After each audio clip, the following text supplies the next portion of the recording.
Hello, BookTube. Well, surprise, surprise, I got a few more books. So let's go through them. This will be the final mail haul of the week. There can't be any more. So let's see what we have here. Maybe a Steve book or two? That would be wonderful. When's the last time?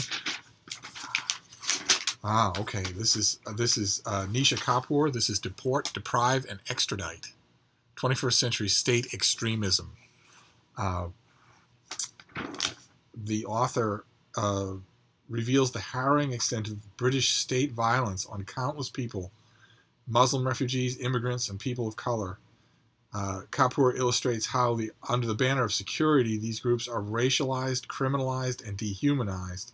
They are routinely subjugated to surveillance, detention, extradition, and torture, without any regard for transparency or human rights. Weaving case studies, policy analysis, and political history, Kapoor argues that these are not isolated incidents, but are an inherent function of state power in the 21st century to deny and confer humanity. And Nisha Kapoor is a lecturer in sociology at the University of York, where she got an award in 2015. Okay, so this comes out in mid-March, and I'm interested. I requested it. I'm very interested. Let's see what this next one is. Oxford. Oh, look at that. Okay, this is by Clay Rutledge, and it is Supernatural. The subtitle is Death, Meaning, and the Power of the Invisible World. And that's what it's going to look like. Humans are existential animals. We are all fully aware of our fragility, transience, and potential cosmic insignificance.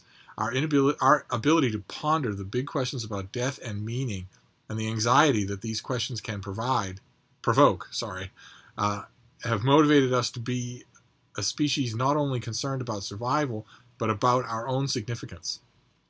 The quest for transcendent meaning is one reason humans embrace the supernatural. Children naturally see the world as magical, yet when humans reach full cognitive development, they are still drawn to supernatural beliefs and ideas that defy the laws of physics. Even those who consider themselves secular or atheists are seduced by supernatural belief systems. The author, an experimental psychologist, asserts that belief or trust in forces beyond our understanding is rooted in our fear of death and need for meaning. In Supernatural, Death, Meaning, and the Power of the Invisible World, he reveals just how universal supernatural thinking is and how this kind of thinking is adaptive and even healthy. Okay, that sounds interesting. That sounds very interesting. That sounds interesting. There's only one problem I have with that. That cover copy is great and it's intriguing, but the one problem I have with it is we're told children naturally see the world as magical, yet when humans reach full cognitive development, they're still drawn to supernatural beliefs and ideas that defy the laws of physics. And that should be rewritten. At least it should be rewritten to say children naturally see the world as magical, and so when humans reach full cognitive development, they are still drawn to supernatural beliefs.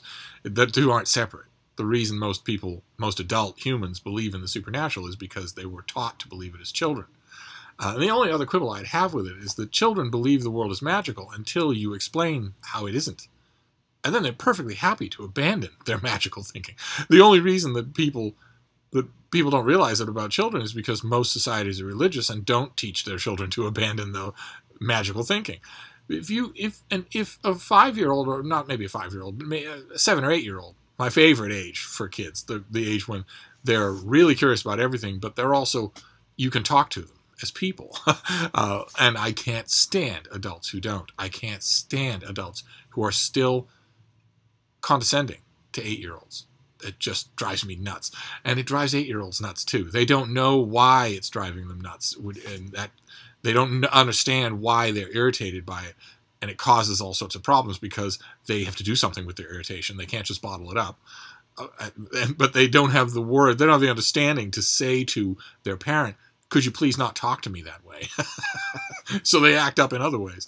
But if an 8-year-old comes to you and says, well, I don't even know,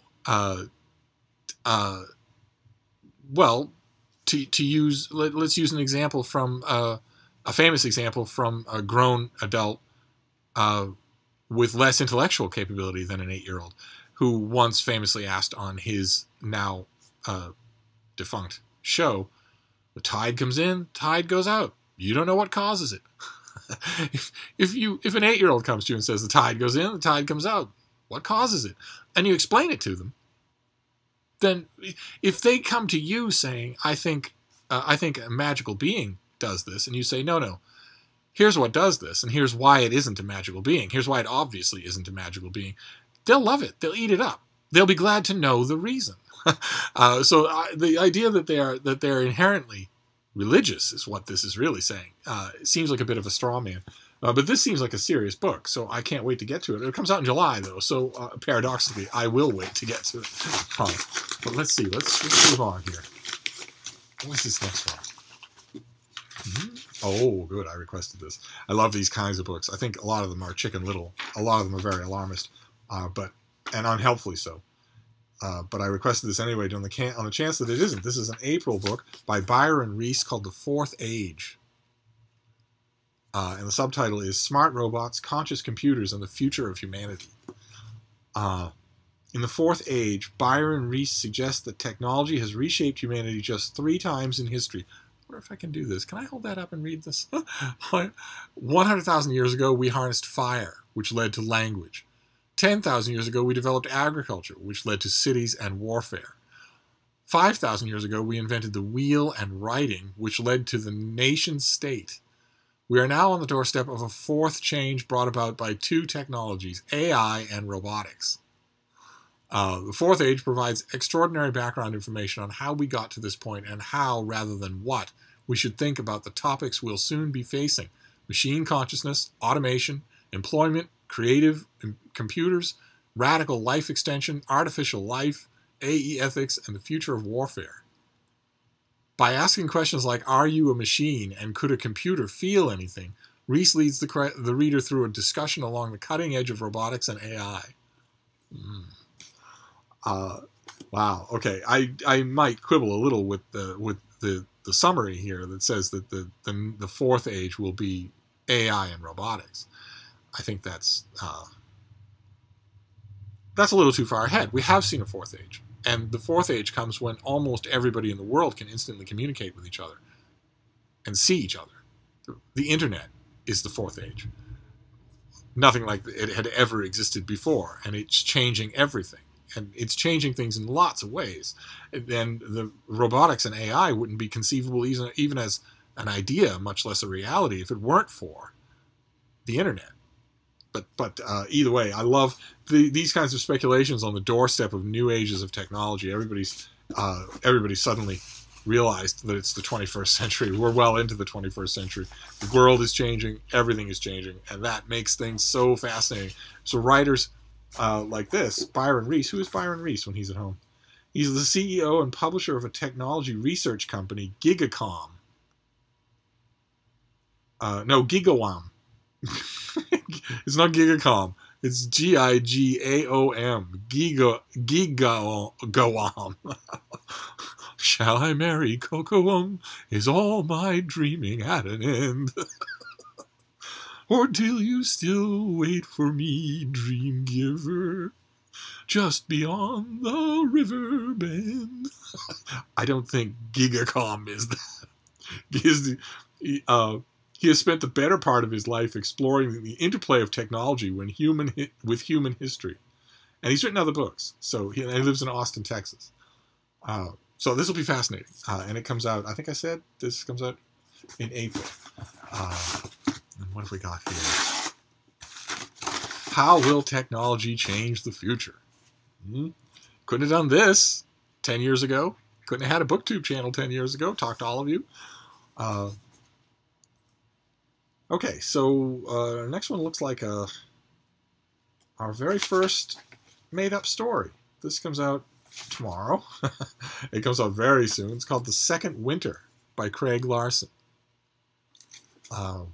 Is this a paperback original? It is a paperback original. Okay, so is this a reprint? Did this already come out in hardcover somewhere, somehow? Oh yeah, it did. Okay, this is a. I mean, there's tons of reviews for it. I'm assuming. Let's see if this came out. When this came out, 2016. So this is probably a paperback. The fog of war shrouds occupied Denmark in the darkest days of World War II. Fog of war and darkest days in one sentence. On a farm in Jutland, Friedrich Gregerson struggles to keep his children fed, supplementing his income by smuggling Jewish refugees through Denmark into Sweden. Meanwhile, in Copenhagen, Polina, a young Polish Jew, has been forced into prostitution by the Nazis. When Frederick steals an heirloom necklace from a helpless Jewish family, his fate becomes intertwined with Polina's, entrapping them both in a complex web that takes decades to unravel. Okay. All right. So this is a paperback reprint. Comes out any day now of a historical mystery thriller. Huh.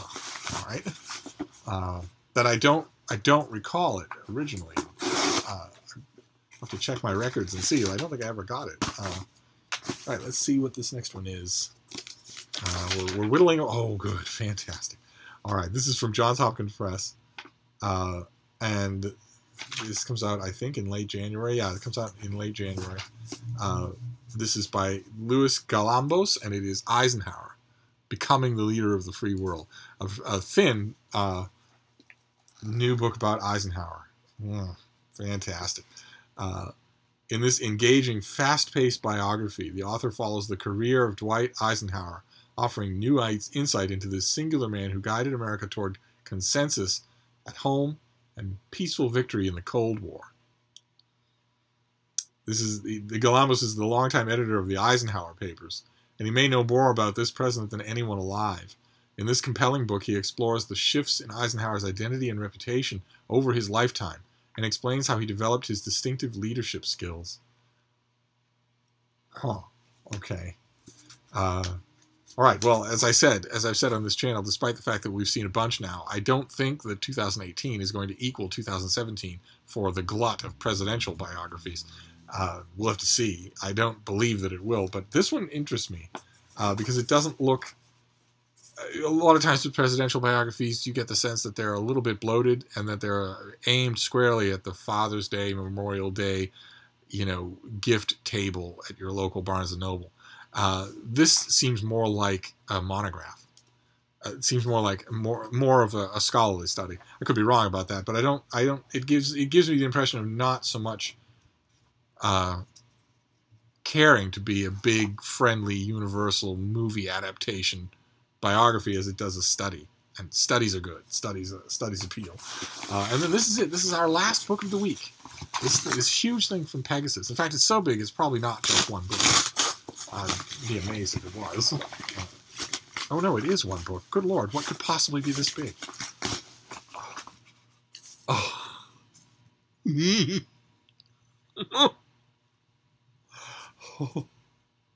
Oh.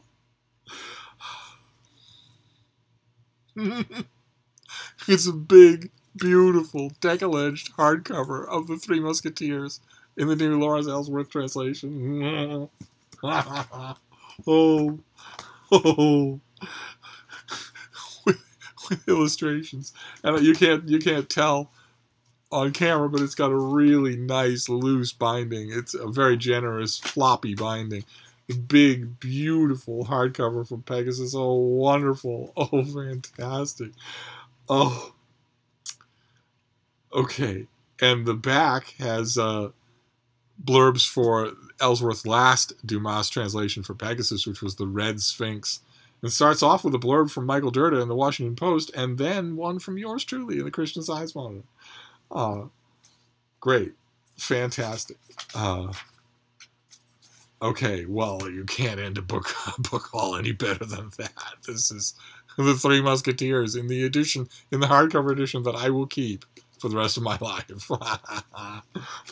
Then Eisenhower, Becoming Leader of the Free World, is a study of Eisenhower by the guy who's editing the Eisenhower Papers. Then The Fourth Age, about robotics and AI. Supernatural, about whether or not we actually need the supernatural, whether or not we need magical thinking. Deport, Deprive, and Extradite, sort of a crisis report from the front lines of immigration and humanities. We'll see what its tack is and how much meat there is on the bone. And Second Winter, a paperback release of historical World War II mystery. It sounds like it has a generational component as well. So there you go. That is our last mail haul of the week. And now, if you don't mind, we need some alone time. Oh my. Okay, I'm gonna go. I'll see you soon, book 2.